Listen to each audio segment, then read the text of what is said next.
पुढची मोठी बातमी आहे। पुण्याच्या भोर तालुक्यामधल्या नसरापूरमध्ये 1 मे रोजी एका 4 वर्षांच्या चिमुकलीवरती अत्याचार करून निर्घृणपणे तिची हत्या करण्यात आलेली होती आणि याच प्रकरणाचा निषेध करण्यासाठी पुण्यामध्ये आता मोर्चा निघालेला आहे। आरोपीला फाशीची शिक्षा देण्याची मागणी या मोर्चेकऱ्यांनी केलेली आहे। पुण्याच्या बालगंधर्व रंगमंदिरपासून या मोर्चाला सुरुवात झालेली आपण बघतोय। मोर्चामध्ये मोठ्या संख्येने महिला देखील सहभागी झालेल्या आहेत। यावेळेला नसरापूरच्या प्रकरणाविषयी बोलत असताना अनेकांना अश्रू अनावर होत आहेत।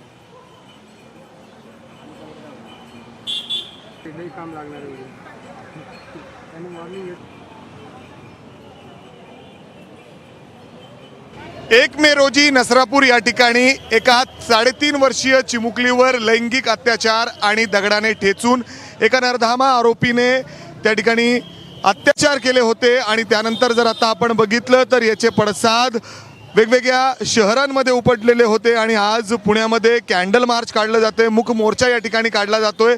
लोक अक्षरशः रस्त्यावर उतरलेले आहेत। सगळे पुणेकर या ठिकाणी मोठ्या संख्येने सहभागी झालेले आहेत। या मोर्चामध्ये तुम्ही देखील आहे, महिला मुली सुरक्षित नाहीत असं वाटतं? अहो, पहिला तर हा मोर्चा नाही वाटत मला। मोर्चा म्हणजे ते राजकीय कारणार्थ सगळं येतं। हा एक निषेध सभा पण नाही म्हणता येणार, एक शोक सभा म्हणणार की त्या चिमुकलीचा असल्या प्रकारे जीव घेण्यात आलेला आहे।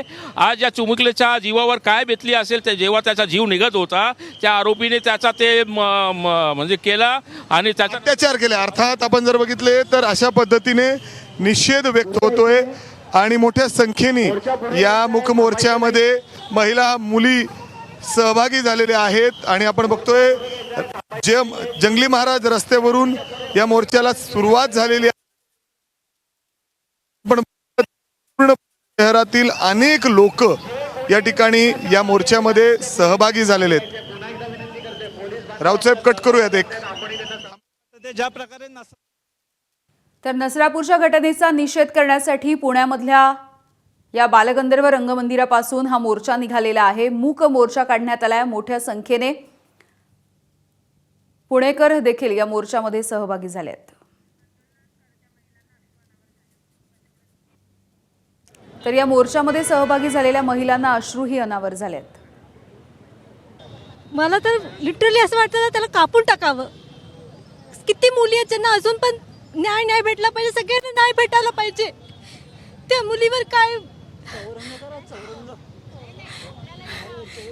तिची अवस्था काय असेल, आता आम्हाला फील होतं त्यांना काय फील होत असेल। किती मुली आहेत ज्या अजून पण त्यांना न्याय भेटले। आता एक केस बघून आले, प्लीज तिला न्याय द्या आणि त्याला फाशी पण नाही द्या, लोकांच्या समोर येऊन मारायला पाहिजे। फाशी सुद्धा सार्वजनिक चौकात सगळ्या महाराष्ट्र समोर त्याला द्या। ही इतकी कठोर शिक्षा आहे, दिलीच पाहिजे फाशी। की आपल्याकडे असा न्याय यावा की अशा लोकांना तिथल्या तिथे गोळी घाला। हा जो प्रसंग आहे तो माणुसकीला काळीमा फासणार आहे आणि त्या नराधमाला नक्कीच शिक्षा व्हायला पाहिजे।